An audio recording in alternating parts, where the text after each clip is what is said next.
CEO Qualcomm, ముగ్గురు CEO OpenAI, CEO Microsoft. ఇది నేను గూగుల్ చేసి తెలుసుకున్న ప్రశ్నే. Future agents are going to replace apps అనేది ఒక స్టేట్మెంట్. సో అందువల్ల ఇప్పుడు యంగ్ జనరేషన్ అందరూ కూడా యాప్స్ జనరేట్ చేస్తున్నాం, యాప్స్లో ప్రాజెక్టులు చేస్తున్నాం అనే దానిలో అన్నారు. So how this is going to impact అంటే ఏజెంట్స్ నిజంగా అంటే నా మొబైల్ నాకు ఒకసారి పంపించేది ఏంటంటే 40-50 యాప్స్ ఉంది. సో దేని వెళ్ళాలన్నా కూడా బిగ్ బాస్ ఓన్లీ షాపింగ్గా 10 ఉన్నాయి. So how it is going? Is it really immediately going to change the thing? అంటే మీకు నేనేం చెప్తానంటే app is different, agent is different. App అనేది ఏంటంటే మీకు ఇంటర్ఫేస్, ఓకే, అంటే మీకు ఒక ప్లాట్ఫామ్ యాప్ అనేది. ఓకే, నా ప్రశ్న ఏమైందంటే యాజ్ ఎ లేమన్ నేను నేర్చుకుంది ఏంటంటే ఒక ఏజెంట్ ఉంటే ఏ యాప్ అంటే నేను నాకు పర్చేజ్ చేయాలంటే agent will take my order or my requirement pushing to this apps and select me and అంటే అది కరెక్ట్. అది ఇంటిగ్రేషన్ చేస్తే చేసేయచ్చండి. అది కూడా ఒక విషయం కాదు. ఏజెంట్ అనేది ఏంటంటే work. App is different, agent is different. First మనం అర్థం చేసుకోవాల్సింది యాప్ అనేది ఏంటి, మనకి ఒక ప్లాట్ఫామ్. యాక్చువల్గా మీరు ఒక ఈవెంట్ షాపింగ్ అనుకోండి, లేదంటే ఒక టికెట్ బుకింగ్ అనుకోండి, ఏదైనా అనుకోండి. సో దట్ ఈస్ ఒక ప్లాట్ఫామ్ అంతే. అంటే అది ఒక పర్టికులర్ దాని గురించి పనిచేస్తుంది. ఓకే, ఏజెంట్ అనేది ఏంటంటే వర్క్. సో ఇక్కడ ఏం చేస్తారంటే నాకు ఇవి కావాలి అంటే స్టెప్ 1 ఇది కావాలి, స్టెప్ 2 ఇది కావాలి, స్టెప్ 3 ఇది కావాలి, స్టెప్ 4 ఇది కావాలి అని చెప్పేది ఏజెంట్. ఓకే, ఈ ఏజెంట్ ఏం చేస్తారు, మీరు ఎప్పుడైతే ఏజెంట్కి ఒక ఇన్స్ట్రక్షన్ ఇచ్చారో ఈ ఏజెంట్ ఏం చేస్తారంటే మొత్తం అంతా మీ చాట్ జీపీటీ ఉంది for example, simple chat GPT తీసుకో. మీకు చాట్ జీపీటీ ఎక్కడ తీసుకొచ్చేస్తుంది ఈ కంటెంట్ అంతా. So we are training that chat GPT with all these apps data. ఈ యాప్స్ అన్నింటి ఎక్కడెక్కడైతే పర్మిషన్స్ ఉన్నాయో ఆ యాప్స్ డేటా అంతాతో దీనికి మనం LLM మోడల్స్ ఇవన్నీ ఉన్నాయి కదా, మీకు డేటా సైన్స్ ఉంటుంది, మిషన్ లెర్నింగ్ ఇవన్నీ. ఓకే, వీళ్ళన్నీ ఏం చేస్తారు, ఈ ఏజెంట్స్ని ఈ చాట్ జీపీటీని మనం ట్రైన్ చేస్తాం. అంటే ఏజెంట్స్ నథింగ్ బట్ ఏజెంట్స్. ఈ ఏజెంట్స్ని ట్రైన్ చేస్తాం. సో నాకు పర్టికులర్ ఐటెం కావాలి, ఫర్ ఎగ్జాంపుల్ నాకు ఒక పెన్ కావాలి, ఎక్కడ ఏ పెన్ బాగుంటుంది, ఎక్కడ తక్కువ వస్తుంది, ఇది నాకు నా క్వశ్చన్. ఆ క్వశ్చన్ నేను ఏజెంట్కి ఇచ్చిన. ఏజెంట్ ఏం చేస్తుంది, దానికి అవైలబుల్ ఉన్న యాప్స్ అన్నింటినీ సెట్ చేసింది.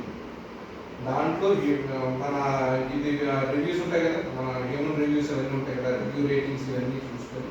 So this is what most of them are saying that this pen is better pen. But you are asking for cheapest cost, right? So this pen is cheapest cost, but not that much popular. So those kind of ivi meeku suggest us. So then human will take the next action. So agent అనేది ఏంటంటే work flow. సింపుల్గా చెప్పాలంటే work flow అంటే మనం ఏదైతే instructions ఇస్తామో ఆ instruction base చేసుకొని ఆటోమేట్ చేసి మీకు అంటే ఇప్పుడు ఏజెంట్కి వచ్చేసి ఇప్పుడు ఏజెంట్కి వచ్చిన తర్వాత ఏమవుతుందంటే మనం ఏదైతే మనం ఇప్పుడు సెట్ చేస్తున్నాం, ఫర్ ఎగ్జాంపుల్ ఈ ఏజెంట్కి ఏం చేస్తుంది, ఫస్ట్ 2 times 3 times మనం అబ్జర్వ్ చేస్తాం. అంటే నువ్వు రెగ్యులర్గా ఏం సెట్ చేస్తున్నావు అబ్జర్వ్ చేస్తాం. ఓకే, 4th time అదే తీసుకొచ్చి నీకు సజెషన్ పడేస్తుంది నువ్వు వాడుతుంటే. దట్ ఈస్ వాట్ ఏజెంట్కి. సోషల్ మీడియాలో జరుగుతుంది కూడా అదే కదా, మనం ఏదైనా ఒకసారి సెర్చ్ చేసి ఇమీడియట్గా అయ్యే అడ్వర్టైజ్మెంట్ అదే ఏజెంట్కి ఏం చేస్తుందంటే తను ఓన్ బ్రెయిన్తో వాడు. సో ఇప్పుడు దాంతోనే ఇప్పుడు చాలా మంది భయపడుతుంది కూడా అదే. అక్కడే తను ఓన్గా తను ఆలోచించడం మొదలు పెట్టడం ఎక్కువైపోయింది. So how it will impact on human life అనేది అడిగి తెలియదు. So people are talking about AI to ASI and AGI, artificial general intelligence again artificial super intelligence లో కూడా వెళ్ళబోతున్నాం అనేది. రెండోది ఇందాక అయిందా చెప్పినట్టుగా నేను చాట్ జీపీటీలో మీకు ఎంతమంది యాప్సెట్ పీజీ యాప్సెట్ నుంచి వెళ్ళారు అని అంటే చాట్ జీపీటీ నాకు కొంత ఇన్ఫర్మేషన్ ఇస్తా. ఏం చెప్పిందంటే ఏ డేటా 9340 అది శిక్ష అనే సైట్ నుంచి కలెక్ట్ చేసిందంట, ఒకటి దిశ అనే సైట్ నుంచి కలెక్ట్ చేశాను అంటే పక్కన చెప్తుంది ఎక్కడ నేను అంటే పెట్టగానే రకరకాల సైట్స్ నుంచి ఇంటిగ్రేట్ చేసి నేను అడిగిన ప్రశ్నని శిక్ష నుంచి దిశ నుంచి TGCHA Telangana government council of higher education నుంచి వాళ్ళందరి దగ్గర నుంచి డేటాని ఎన్కాప్సులేట్ చేసి ఫస్ట్ నేను ఏమడిగాను 10,000 నాట్ ర్యాంక్స్, ఫస్ట్ 10,000 జాయిన్ అయిన స్టూడెంట్స్ మెరిట్లో ఆర్డర్ ఆఫ్ మెరిట్లో 10,000 స్టూడెంట్స్ జాయిన్ అయితే అందులో ఎంతమంది కంప్యూటర్ సైన్స్కి వెళ్ళారు అని అడిగితే క్లియర్గా చెప్పింది. ఓకే, ఇది సబ్జెక్టెడ్ టు వెరిఫికేషన్, అదేమి అథెంటికేటెడ్ నేను కూడా అనట్లేదు. బట్ మనందరికి తెలిసింది ఏంటంటే at least 80% of the students are going for computer science. ఇక్కడ ఒకటి విషయం మనం గుర్తుపెట్టుకోవాల్సింది ఏంటంటే ఏజ్ నాటే అదే గుర్తుపెట్టుకోండి, ఏం నమ్మడానికి లేదు.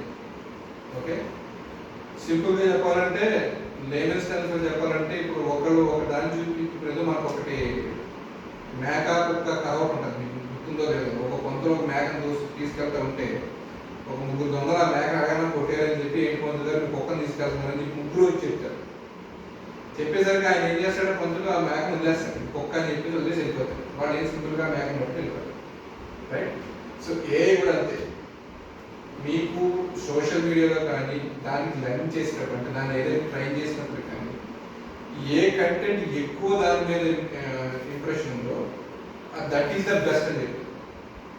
Okay, which may not be a best, okay best కాకపోతే కానీ a tells this is the best అని చెప్పి.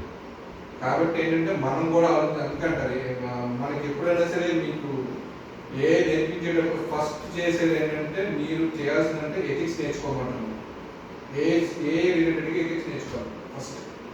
ఓకే, మనకి రెస్పాన్సిబుల్ ఎలా యూజ్ చేయాలనేది ఫస్ట్ నేర్పిస్తాం. ఎక్కడైనా దానికి కొన్ని రూల్స్ ఉంటాయి, ఆ రూల్స్ని పాటించాల్సింది తప్పదు. అవి పాటిస్తేనే మీరు ఏంటంటే మీ డేటాని బయటికి వెళ్ళిపోకుండా కాపాడుకోగలుగుతారు. సో నవ్వే డేస్ ఏ డేటా అయినా సరే బయటికి వెళ్తే ఎంత వర్స్ట్ చేస్తారో మనకు అందరికీ తెలిసిన విషయం సోషల్ మీడియా. రైట్. సో అది మన ఎంత రెస్పాన్సిబుల్గా ఉన్నాం అనేది చాలా ఇంపార్టెంట్. సో ఏ ఇచ్చినంత కరెక్ట్ కాదు, అది కూడా చెప్పాను. మేబీ 70 to 80% మేబీ కరెక్ట్ అయి ఉండొచ్చు. ఓకే, బట్ అంతా 100% కరెక్ట్ అయిన మాత్రం దాని మీద డిపెండ్ అవుతుంది. అది కూడా చెప్పేస్తాం. అంటే చాట్ జీపీటీ చెప్పింది కాబట్టి ఇది కరెక్ట్ అని మీరు డిసైడ్ అయిపోతే తప్పు. Even ChatGPT says AI, ChatGPT can make mistakes. Yes. Please check them. That is what I said. Okay, so కాబట్టి ఏంటంటే మీ ఇది కూడా దాంట్లో ఉండాలి. అంటే మీ కామన్ సెన్స్ కూడా దాంట్లో వాడితే ఆటోమేటిక్గా అది మీరు కరెక్ట్ డెసిషన్ తీసుకుంటారు. అంటే మీరు ఓన్లీ జస్ట్ డెసిషన్ తీసుకోవడం కోసమే కదా వాడతాం మనకి. ఈ సెర్చెస్ కానీ ఇవన్నీ చేసేది ఎందుకు, ఎక్కడ బాగుంటుంది ఏది బాగుంటుంది అని తెలుసుకోవడం నుంచి చేస్తాం. సో దాని తర్వాత మీ ఓన్ మీరు చేయాల్సి ఉంటుంది, మీ రీసెర్చ్ మీరు చేయాలి. ఓకే, సో అదొకటి మాత్రం గుర్తుపెట్టుకోండి. A is not a super ఇదన్నమాట. ఇక్కడ ఒక చిన్న వాల్యూ యాడ్ చేస్తాను నేను. పాత రోజులు ఏంటంటే anything that is printed is authenticated అండి. కృష్ణ గారు కానీ అయ్యన్ గారు కానీ మా అట్లీస్ట్ మా ఇద్దరు రోజులు ఏంటంటే న్యూస్ పేపర్లో వస్తే కరెక్ట్, లేకపోతే ఇక్కడ ప్రింటెడ్ అంటే మన పుస్తకంలో వస్తే కరెక్ట్ అని. ఇవాళ మా మదర్ 86, 84, 85 రన్నింగ్. సో ఆవిడ ప్రతిసారి ఆదివారం ఈనాడును ఆంధ్రజ్యోతిలో పదపూర్ణం చేస్తుంది. చూడంగానే ఇమీడియట్గా యూట్యూబ్లోకి వెళ్ళి ఆవిడ కూడా గూగుల్ చేసేస్తుంది. యూట్యూబ్లోకి వెళ్ళి ఆవిడ కూర్చేయాలని తీసుకుంటుంది. ఒక ఉదయం ఒకటి పార్వతి అని చెప్పాడు, మా అనేతో అంతా కంప్లీట్ అయింది. నేను శ్యామ అని చెప్పాను ఆవిడకి. బట్ ఎందుకంటే మాతో ఏమైనా అవుతుంది, ఒక ఆవిడ రమ అని రాసేసింది. ఇంట్లో రాగానే మధ్య కూడా రమ అంటే రమ అంటే ఎవరమ్మ అంటే రమ అంటే లక్ష్మీదేవి. సో ఆవిడ ఎవరో రాసేసి పెట్టేసింది కనుక ఆవిడ చూడంగానే రమ అంటుంది. తర్వాత వేరే దాన్ని ఓపెన్ చేసి చూపిస్తే అందులో ఉమా అని రాశారు. ఉమా ఇది రైట్. అంటే వేరే ఆవిడ హడావిడిగా రాసేసి ఆవిడ అప్లోడ్ చేసేసారు కనుక 100 మంది ఫాలో అయ్యే వాళ్ళందరూ కూడా యూట్యూబ్లో పెట్టేసింది, రాసేసారు ఫాస్ట్గా. 6 కాకపోతే 7 ఆవిడ పెట్టేసింది కనుక చాట్ జీపీటీని అడిగితే అదే తీసుకొచ్చి చూపిస్తుంది. ఎందుకంటే తెలిసే ఇన్ఫర్మేషన్ ఈనాడు పదప్రణయంగా అప్పటికి ఆ ఇన్ఫర్మేషన్ ఒకటే ఉంది. తర్వాత 100 మంది ఉమాను రాస్తే మీరు చాట్ జీపీటీ కరెక్ట్ చేసుకోవచ్చు. So chat GPT has got no brain, it has got data. It has only got data, no brain. ఇందాక పండాల్సింది లేదు, అది లేదు అనేది అనుకోవాలి, నేర్చుకోవాల్సిన అవసరం లేదు అని అనుకోవాలి. అయినగా చెప్పిన ఒక పాయింట్ మీకు మళ్ళీ నేను హైలైట్ చేస్తున్నా. బేసిక్స్ చూస్తాను. మీ కాలేజీలో నేర్చుకుంది 0.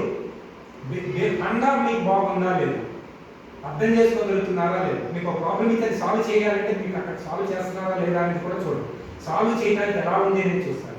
మీరు ఎలా మీ పర్సనాలిటీ మీరు ఎక్స్ప్రెస్ చేయగలుగుతున్నారా లేదా అనేది చూస్తారు. మీరు మౌనంగా కూర్చుని ఇక్కడ ఎంతసేపు 2 గంటలు కూర్చున్నా కూడా నేను వారం నుంచి మీకు చెప్తుంది వాడు ఈ టాపిక్ 4-5 రోజుల తర్వాత వచ్చింది. మీరు ఇది you feel this what ever this session ఇవన్నీ కూడా ఇదంతా కూడా మీరు ఇక్కడికి వచ్చి మాట్లాడండి, బైక్లో మాట్లాడండి, నేను భయపెడతా, కాలర్ ఫోన్ తగిలిస్తా, ఇవన్నీ ఎందుకు చేస్తున్నానంటే first come out of your shell, బయటికి రండి అందులోంచి. మీరు ఇక్కడ కొత్తగా ఇప్పుడు వాళ్ళిద్దరూ సగంలో ఉన్నాడు వదిలేసి మీరు యంగ్గా ఉన్నప్పుడు కాలేజీలో ప్రతి హ్యాకథాన్ ఏదైనా పేరు ఇవ్వండి ఫస్ట్ వెళ్ళి జాగ్రత్త ఏదో మాట్లాడి నవ్వుతారు కదా నవ్వినా పర్లేదు అది అందుకని దాన్ని అంతా మీరు టీచర్ మీరు కనెక్ట్ అవుతారేమో దాని వల్ల సినిమా వచ్చింది అందులో వాడు హర్షవర్షన్ ఏదో అంటాడు 600 ఇంకొక మార్క్ వస్తే ప్రిన్సిపల్ దగ్గర కాంట్రాక్ట్ చేశాడు 50 తెచ్చుకొని ఇంక సార్ అంటాడు అంటే 49 వచ్చినప్పుడు అతని యాటిట్యూడ్ బాగుంది నేను మూవీ ఎక్కి మీరు చెప్తానంటే 600కి తప్పాడనేది కాదు 50 వేస్తే ప్రిన్సిపల్ అడిగిన మార్కులు వచ్చేసింది కదా నాకు ఉన్నారు సో అలాగే వాడు ఏమి ఇంగ్లీష్లో చదవడం కూడా రాదు బట్ ఒక మ్యూజిక్ బ్యాండ్ పెడతాడు ఆర్ఎల్ మ్యూజిక్లో వాళ్ళ 5 మిలియన్ హిట్స్ అవుతాయి అని అంటారు so RL music RL economy starting about మీ ఐడియాస్ ఉంది బట్ ఐడియా ఉన్నంత మాత్రం ఉపయోగం లేదు మీరు మాట్లాడాలి యాంజిల్ ఇన్వెస్టర్ దగ్గరికి వెళ్ళాలి మాట్లాడాలి మీరు డబ్బులు తెచ్చుకోవాలి టీ హబ్కి వెళ్ళాలి ప్రజెంట్ చేయాలి అందరూ కూర్చుంటారు ఎవాల్యుయేట్ అయినప్పుడు one technical person is evaluating నువ్వు ఫియర్లెస్గా మాట్లాడాలి ఇక్కడ ఈ ప్లాట్ఫామ్ క్రియేట్ చేస్తుంది దానికి ఇది నేను రోబోలో ఇదంతా నేను పెట్టి ఒక 15 లక్షలు ఖర్చు పెట్టండి నాకు ఎందుకంటే నేను I'm not packing my bag I'm here unfortunately ఇవాళ 15-20 మంది పంపితే 5 వచ్చాయి మీ యంగ్ జనరేషన్ ఏంటంటే నాకు అంతా తెలిసి ఇక్కడ వచ్చి మాట్లాడేది ఏమో మాకు తెలిసి ఇందులో అడుగుతాం వచ్చేసి ఆన్సర్ ఎందుకు పనికిరాదు ఆన్సర్ ఎక్కడికి తీసుకెళ్ళాలి ఇంట్రాక్ట్ తప్పని నేను అంటున్నాను నేను కూడా ఏది కావాలి ఇందాక నేను అడిగిన ప్రశ్న కూడా సార్ మాట్లాడే నేను కూడా డేటా కలెక్ట్ చేసుకున్నాను ఇంకా ఉంది కాదు ఇది ఇక్కడ ఆకారం ఎందుకంటే మీరు అందరూ సాచురేషన్కి వచ్చింది